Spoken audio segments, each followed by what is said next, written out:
All right. Well, hello, everyone. I am here today with my friend Scott McRae. We have been working together online the last little while to set up some spaces within the new Mighty Network, the virtual chapel. And Scott has his own space there and is hosting some courses and stuff, which are really cool.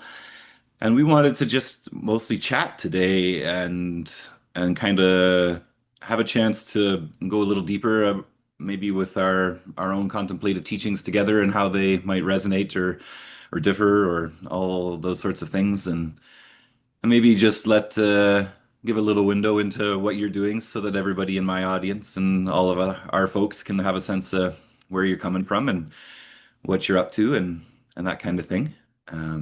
So yeah, maybe I'll pass it over to you, Scott, if that's okay, and you could introduce Sure. yourself for a bit, and we'll go from there.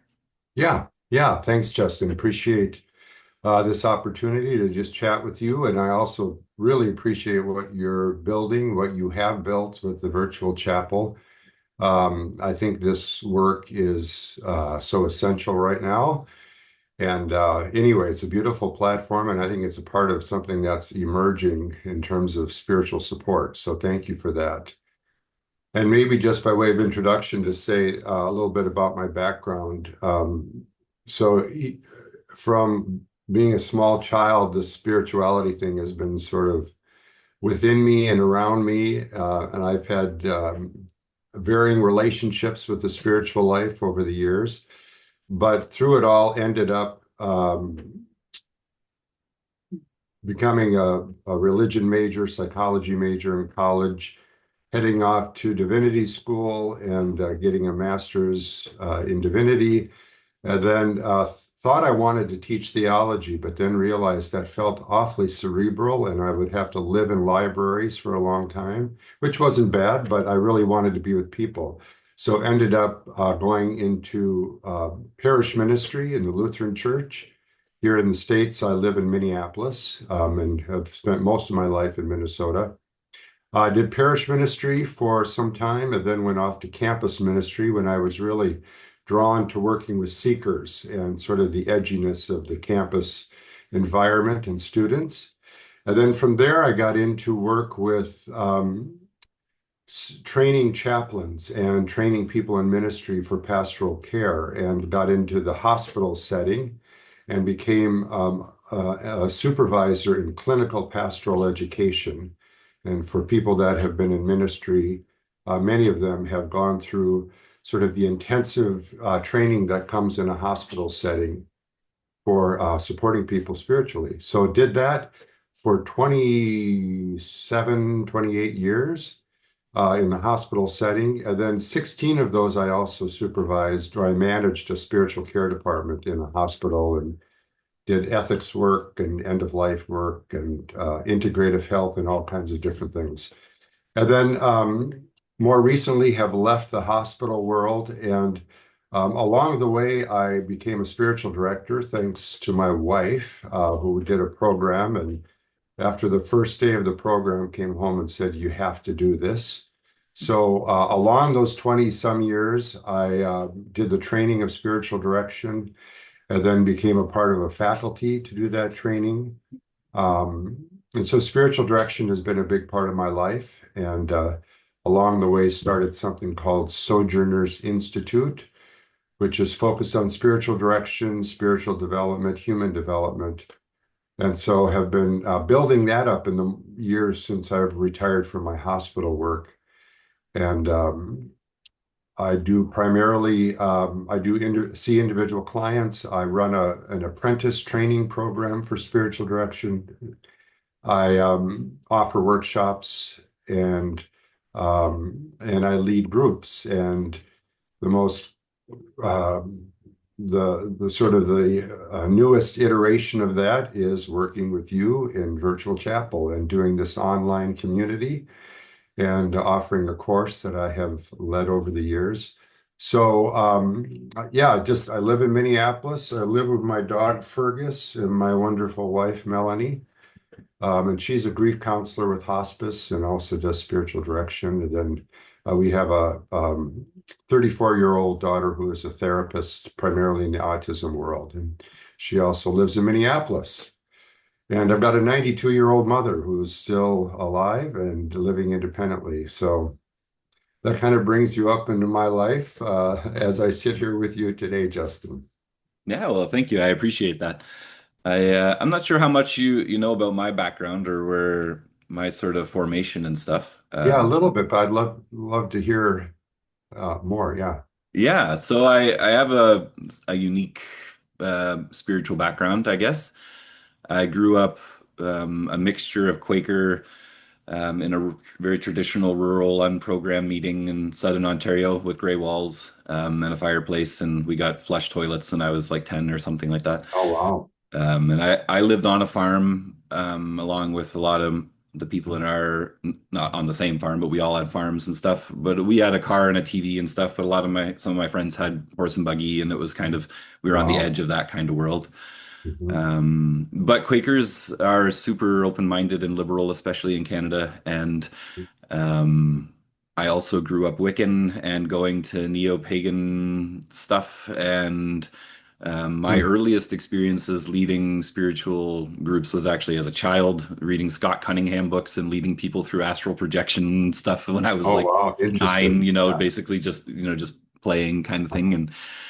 Uh-huh. Um, and then I also went to Indigenous ceremony my whole life, from when I was a little baby. And then we started going to ceremony with a lot of other people on the reserve when I was around 10 to 12, somewhere in there. And I spent my teenage years involved in ceremony still. I lived in a dysfunctional family. I got kicked out of the house when I was 15, lived on the streets. I was Wow. sparing change and eating out of dumpsters and sleeping in the park. Hmm. Um, Hmm. and then when I was 20, I met an Ojibwe elder who took me under his wing as his apprentice, Gabewish, which is a word that means helper, but is kind of like a deacon slash apprentice kind of role. Hmm. Um, and I was his Gabewish for the better part of 10 years. Hmm. And we led a lot of fasting camps, which are like people say vision quests. That's not what we Hmm. called them, but that's what they were, the idea of it. Yeah. Um, and lots of other kinds of ceremonies as well. So I first learned about spiritual direction and helping people heal and about prayer and fasting and all of these things in an indigenous context. Primarily, the Quaker world is very simple, as it's Mhm. self-proclaimed to be, and so there wasn't a whole lot of mystical teachings. Despite how some modern contemplators often present Quakers, they're really more social activists than they Yeah. are contemplatives Right. for the most part. At least, around the folks I know and how I grew up. But it was in the indigenous tradition and a very ascetic tradition with lots of fasting and different ascetic practices, where I really had my spiritual formation in the deepest way, and where I first started to help people and to work for the healing of the people and that kind of thing. Hmm. And then the climate started to change as politics changed and stuff. There was an older generation of elders who wanted to see the whole world united in peace. They were, hippie. They weren't hippies themselves, but the '60s had its influence on them. And my elder wanted to see all the different colors, the four colors of man, come together in one powwow, is how he said it. Hmm. Um, and then a younger generation came along, and they're wrestling with different questions, and they're deconstructing colonialism a lot more. And the place for a white guy in ceremony wasn't there the same way. Hmm. And so I branched out into Christianity sort of reluctantly, Hmm. rather than passionately, admittedly, at the beginning. And I slowly found my way deeper and deeper in love with it and find my place in it now. Hmm. Um, but it wasn't a big aha moment that brought me. It was a Yeah. Yeah. slow, steady appreciation. And Oh. yeah, so that's kind of my background. Well, that's fascinating. I mean, we're sort of at two ends of a pole. Mine is quite conventional in many ways, and yours is very unconventional. Um, and I get one thing I'll add is that when I did the spiritual direction training, Uh, my wife and I did an unconventional program that primarily utilized the divine feminine and the new universe story as its curriculum.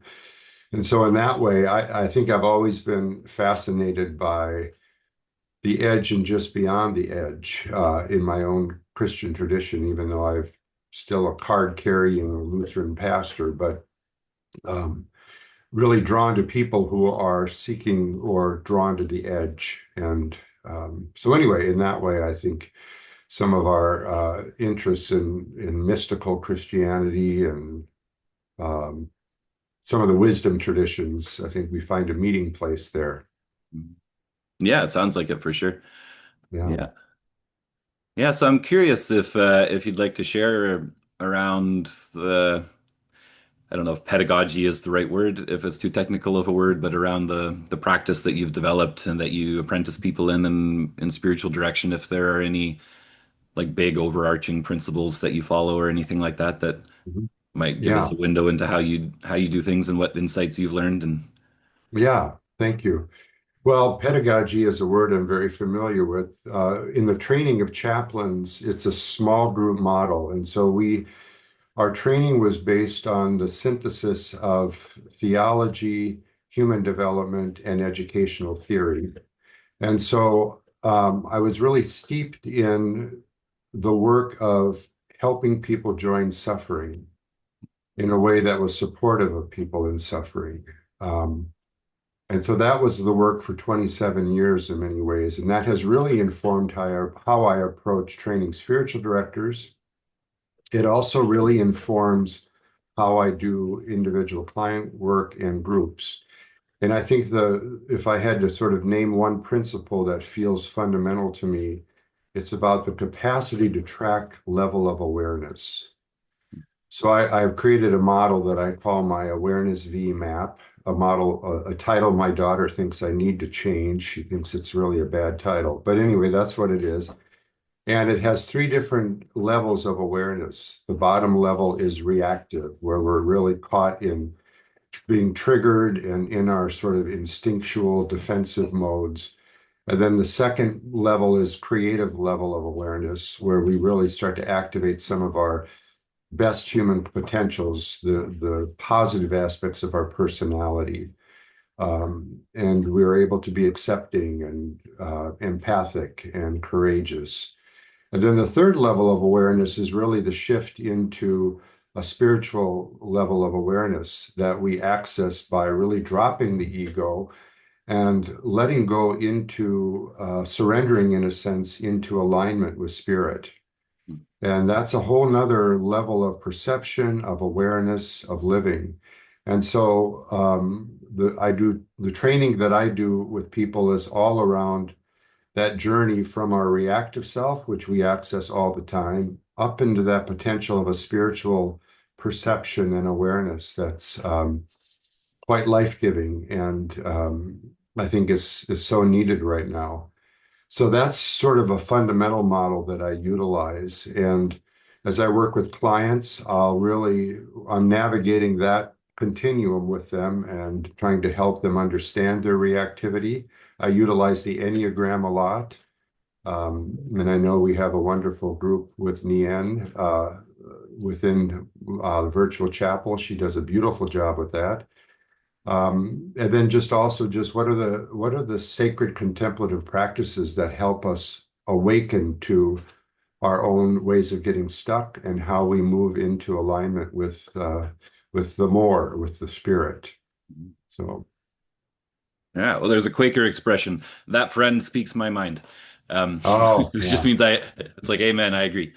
yeah, yeah, It makes me think, not that the litmus test, of course, is how well it matches what I teach, but it makes me think of the triple way that I like to use from the Christian mystics, the threefold path that gets translated a few different ways, whether you're in the East or the West. Sometimes it's the same thing, just with different words, as purification, illumination, and union, yeah, or purgation, enlightenment, and perfection. There's yeah, different ways but I like yeah, purification, illumination, and union. Yeah. And the place of reactivity seems similar, at least in some of the teachings, to the path of purification as the Christian monks taught it, of Yeah. learning to live in peace with our passions and our vices and our patterns and our habits, and learning to cultivate virtuous habits and to become self-aware of our own unvirtuous habits. Yeah. Yeah, I actually integrate some of that mystical model into what I've developed, and this is what my course is in the virtual chapel. I have a course called the Seven Sacred Journeys, and it really is, I think, sort of a way of understanding, and in some ways simplifying the spiritual life, if I can use that language. And I utilize a stage of individuation before purification. And this is my sense based on psychological understanding that we really need to individuate. We need to come into our healthy personality. We need to own it in a way of self that has self-worth in order to do the arduous journey of purification. So it's that notion of we have to really find ourselves and love ourselves in order to let go of ourselves, which is, I think, the journey of purification. And then illumination, which really is, I like to think of the soul journey as being distinct in some ways from the spirit journey. And the soul journey is about really encountering our baggage, our own underworld, and the healing that happens there lightens us and frees us, opens us for the next journey, which is into spirit. And those are the fourth and the fifth journeys of my seven sacred journeys. So yeah, I love I love sort of those various frameworks that help people normalize the wild, crazy, confusing, powerful journey of spirituality. Yeah, same. I think it's really helpful. And I think losing some of the grammar of these things that was built into Christianity for the first 1500 years and got kind of Yeah. thrown out by the Catholics and Protestants alike, at least in the West, And as materialism. yeah, it And got with modernity, realistically. yeah, Not that I'm yeah, anti-modernity, but it isn't perfect mhm. either, and it threw the baby out with the bathwater in a lot of ways, I think, and Right, lost a lot of right. this, what is really in a lot of ways psychological insight, got tossed out as superstition, because Exactly. people didn't Yeah, understand it anyway, and so they just figured it must be a bunch of spiritual mumbo jumbo that isn't real science or something, you know. right. But actually, a lot of what modern psychology and cognitive science and stuff are touching on now are questions that monks and mystics and philosophers have been wrestling with for thousands of years. And when you were talking about the individuation, that made me think of actually the class that I've been teaching in my teachings with Justin Space on the virtual chapel. I've been doing a weekly class, and we've been working through Aelred of Ravoux, and his spiritual pedagogy is he follows what in his mind is the interpretation of Jesus's commandment to love your neighbor as yourself and to love Mhm. God with your Yeah. whole heart. And he says if you examine this closely, you'll discover that there are three things which must be loved: yourself, your neighbor, and God. Hmm. And so he sets these three loves up as the three stages of his spiritual path. First, to love yourself, then to love your neighbor as yourself, and then to love God, Mm. who we see in the face of our neighbor and are lifted up to through our neighbor. Oh, I love that. Yeah, And so, and those actually match the three traditional stages. He's just given them new names: purification, illumination, and union. sure. Those are apt Right. variations on it. And so I like that he includes in purification love of self, Yes, and that yeah, shows us that whatever we might think of the word purification in the modern world, it's certainly not what anybody meant by it in the ancient and medieval right, worlds. You right, know? right. Yeah. Yeah, it's really dropping the dysfunctional parts of ourselves that close us down, that Mhm. contract us, and opens us to this beautiful unitive energy. And what excites me today is just sort of the ways that um, sort of the universal cosmic understandings of science are really melding beautifully with this unitive perspective of spirituality. And in some ways, it's all energy. And I've been reading a book recently by Francis Weller, the psychotherapist, and he talks about how we are living in a world with a tremendously stressed immune system, if we look at sort of the energetics of our world, and that each of us is a cell within this immune system. And as we do our own healing work and become more spacious, become more loving toward self, toward neighbor, toward God, we really are interjecting healing into a world that seems increasingly to be distressed and suffering and diseased. So I think that's a beautiful way of understanding that our personal work is so important right now, and it can often seem like it's not enough. But I think anything that we do to open our hearts, calm our nervous systems, um, is just really profound in ways we don't understand. Yeah, I agree for sure. For sure. Yeah. And So what's maybe the best? just to reinforce that body piece right now, I think that's part of the important sort of rediscovery. I think in the ancient times it was intuitively understood the importance of body and Yeah. of calming. But now we have all the science and all the trauma science around the importance of being able to breathe and to really activate the parasympathetic nervous system and all of that good scientific stuff. It just goes right back to our ability to become present to self. Yeah, for sure. Aelred's got this great, I'm just talking about the book we've been reading now, but Aelred's got this great description of the love of self where my book's upstairs, but he starts off describing it as something very familiar to anyone who is interested in an IFS or internal family systems, which is Yeah, another example of a modern right. picking up of an ancient idea, not of a new idea. It's a great system, but it's certainly not new. And Aelred describes it using the language of a father of the household, which is a little medieval for us, but you can imagine. I always tell people the mother of a household just the same, um, and he says, just in the same way that the mother of the household beams her light upon all of the children and brings them harmony and peace and brings them security, so can we stand before the presence of all our thoughts and feelings, our affections and attachments, which is what he calls them, affections and attachments. Um, that we can stand before them in that same way. Let our light shine upon them. He uses some of the imagery of Christ's inner light shining on the household from the place of the lampstand.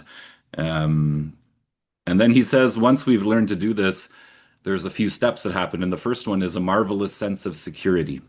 And Mhm. before security or before joy, which is the next thing that can come up, we first learn safety, Yeah, inner right. safety, and we Yeah. do it by cultivating an inner place of safety and protecting our inner selves and taking the role of a shepherd inwardly, to use all Mhm. of the Christian language. Yeah. And I think that that's so essential. And I love that he points out that, like, even in the 1200s when he's writing, he's already realized that first we have to cultivate security, and then joy can come. And I think that that's Yeah. such a I think that's so true. yeah. Yeah. Yeah. Without that sense of safety, we just become sort of an anxious energy in the world. Mhm. It calls to mind Gandhi's zones of peace, where we start with making ourself a zone of peace, and then our household, we look to make our household a zone of peace, and then our neighborhood, our community, and then out into the world. But it all starts with making the self a zone of peace. And Yeah, that's you're intuiting it. That's exactly what Aelred teaches. He uses yeah. the image of the 7 days of creation as a symbol, and he says the seventh day of Sabbath rest is contemplation, and the 6 days which preceded our the work that we put in before contemplation is possible. And but for him, those are just exactly what you described, a progressive concentric circles of love that expand outwards, that begin with the self and then go for Aelred, he says, then we go from the self to our blood relatives, the people that are natural for us to love. Mhm. Even when we don't want to, we just can't help it almost, like it's Yeah. like you don't even have to work at it in a way. And then from there it goes out to colleagues and friends and coworkers, and he uses medieval language, but that's the idea of it. And he says then it goes on to expand heretics, schismatics, and people who don't agree with us as Christians, which is pretty cool. It was the Yeah, Crusades at that point, so he was very, it was a good thing to say. And then yeah, from there, beyond that, even to our enemies, those who actively persecute us, not just those who are different than us or teach things we right. think are wrong, but who actively are trying to hurt us. And Yeah. that those are the 6 days of moving from the Oh, love of that's self to the love interesting. of enemy, which allows Yeah. in concentric circles Wow. of difficulty Yeah, I how love that. easy it is to love the other. But Yeah, and I think we're in such a rich time right now with the political polarities that are so pronounced. The opportunity to feel compassion toward the enemy is very ripe. yeah, And I think in some ways it's a part of the evolving spirituality and consciousness right now. We have very sharp contrasts, and we have to learn how to navigate and be with that enemy, that opposite, if we're going to evolve as a human species and enter into a higher or a more expansive spirituality. So I think in some ways our the dysfunction of our world is actually an aspect of the evolution of our spiritual consciousness. And whether we survive as a species is remains to be seen, but I think we're being invited to really become more loving and compassionate in ways that includes the enemies and the people on the other side of the political aisle and all of that. yeah, it's got to be that and giving away all your money must be the hardest things Jesus taught. Right, Love right. your I enemy, think give away so. all your possessions. I'm Yeah, not sure yeah, which is harder. Probably loving your yeah, enemy.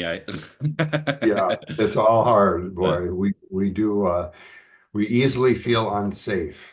mhm, Yeah, yeah. mhm. Well, let me turn the tables and ask you sort of what is your vision for this virtual chapel community, and is it um, sort of how is it evolving and how is it going? Let me just ask you. Yeah, no, it's a great question.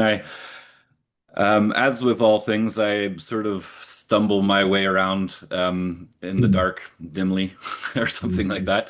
Mhm. And so I had a really sort of solid plan for the virtual chapel when we started, and it involved a sort of systematic sweeping and trying to get everybody over from Facebook that was in our online community, and as well as some other online communities who we could all work together and share resources and space and insights.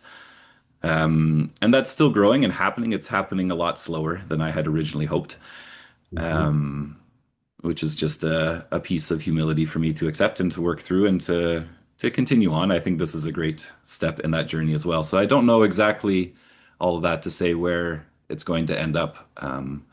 But the impetus behind it was a realization that the algorithms governing the social media platforms that we're currently hosting our communities on, Facebook primarily, Mhm. but all of the different big social medias have these problems where the algorithms are, in my mind, predatory. And I don't like to use that kind of language lightly. So I don't use it lightly, but I do use it. And I think they are predatory. Um, in multiple ways. They're designed to stir up our passions, to use the language of the Desert Fathers. The Right. algorithms intentionally give us things that will make us angry because that makes us comment, because that drives engagement, because that leads to advertising space and viewing ads and selling things to you. And it all funnels back to selling your attention, my attention, as advertising space to corporate Yeah. groups. And I had a moment where a phrase came to mind while I was talking with some of my closest friends in our online community about this. And the phrase "sell your soul to the devil" isn't something that is part of my repertoire as a growing up Quaker, and like it's just not even something that it's ever been part of my repertoire. But it popped into my head so strongly, and I was just like, what else is selling my soul other than selling, literally selling my attention?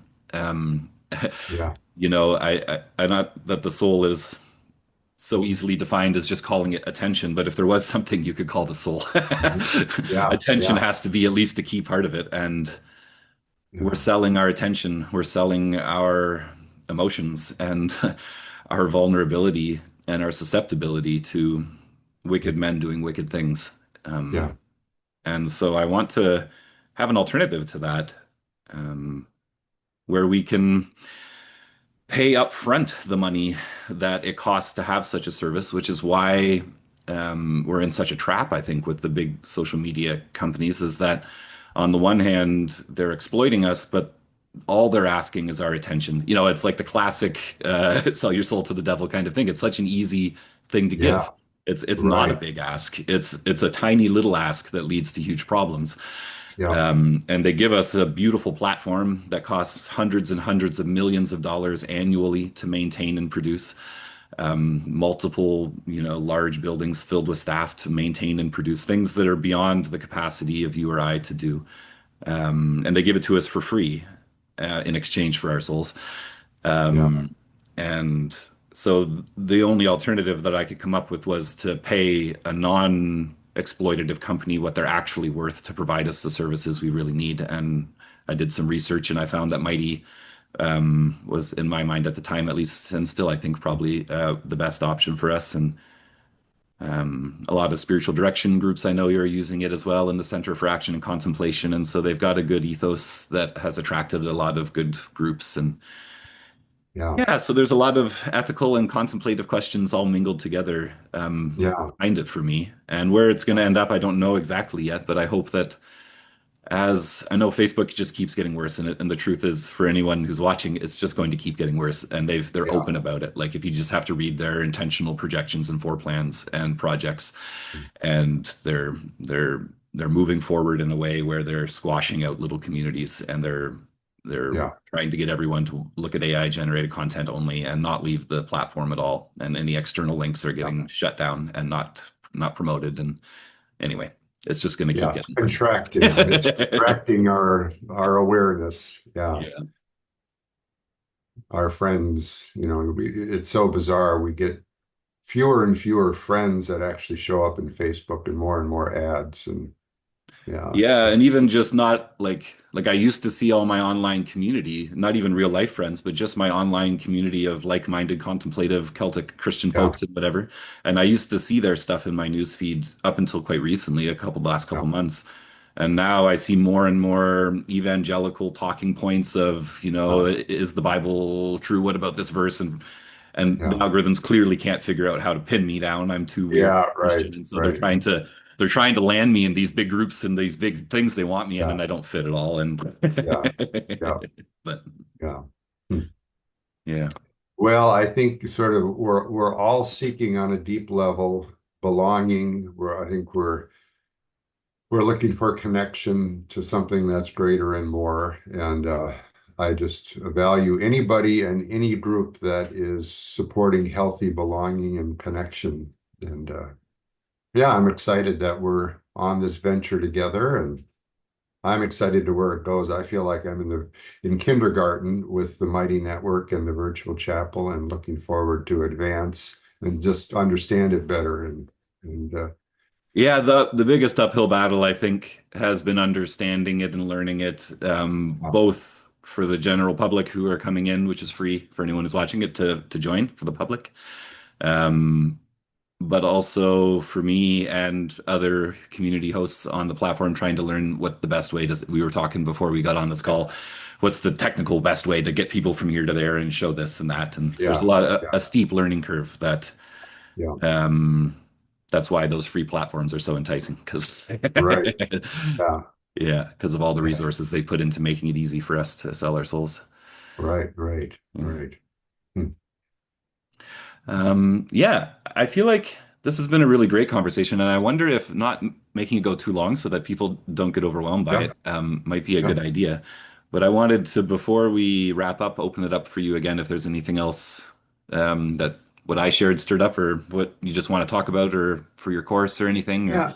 No, yeah. So I have my um what I call Living the Sacred Life community, and it has the open Facebook page that all of your groups have.